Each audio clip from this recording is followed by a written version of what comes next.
नमस्कार साथियों, आज हम नई भारतीय न्याय संहिता बीएनएस और पुरानी आईपीसी भारतीय दंड संहिता में कुछ तुलनात्मक अध्ययन करेंगे।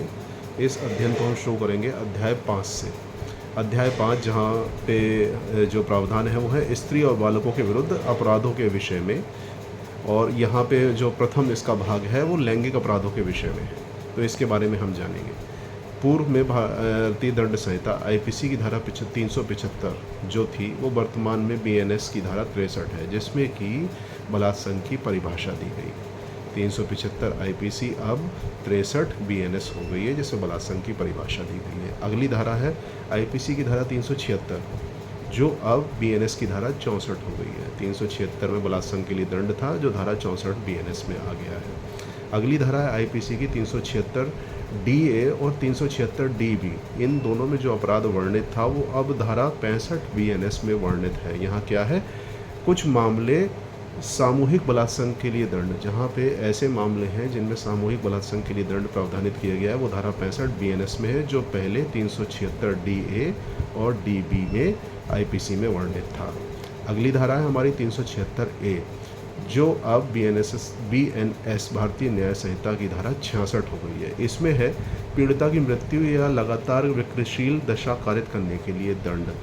ऐसा बलात्संग जिससे पीड़िता की मृत्यु हो जाए या वो मानसिक रूप से छत विक्षत हो जाए, वो पहले 376 ए की कैटेगरी में आता था, अब 66 बीएनएस में आता है। अगली धारा है हमारी 376 बी आईपीसी, जो अब धारा 67 बीएनएस हो गई है। इसमें है पति द्वारा अपनी पत्नी के साथ पृथक्करण के दौरान या प्राधिकार में किसी व्यक्ति द्वारा मैथुन किया जाना।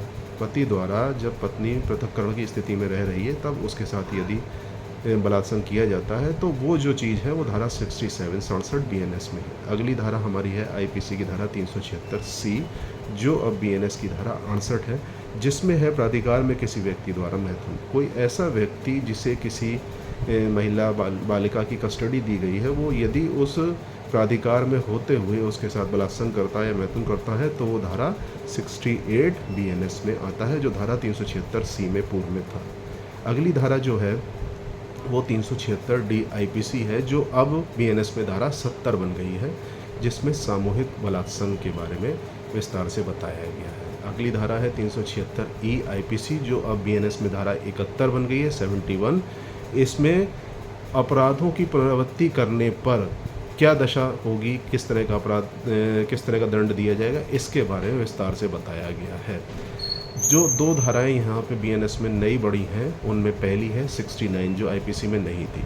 69 बीएनएस में है प्रवंचनापूर्ण साधनों आदि से नियोजक द्वारा मैथुन। जब कोई व्यक्ति कहीं कार्य कर रहा है और उसके ऊपर जो उसका प्राधिकारी है वो उसको झूठ बोल के या बरगला के उसके साथ मैथुन करता है, तो वो 69 बीएनएस में, जो आईपीसी में नहीं था। एक और नई धारा 72 बीएनएस, इसमें है कतिपय अपराधों आदि से पीड़ित व्यक्ति की पहचान का प्रकटीकरण। यहाँ ये बताया गया है कि अपराध से पीड़ित व्यक्ति की पहचान का प्रकटीकरण नहीं किया जाएगा, जो आईपीसी में पूर्व में इस प्रकार से वर्णित नहीं था, जिस प्रकार से बीएनएस में धारा 72 में वर्णित किया गया। तो आज के लिए बस इतना ही साथियों, अगले वीडियो में पुनः मिलेंगे, तब तक के लिए नमस्कार।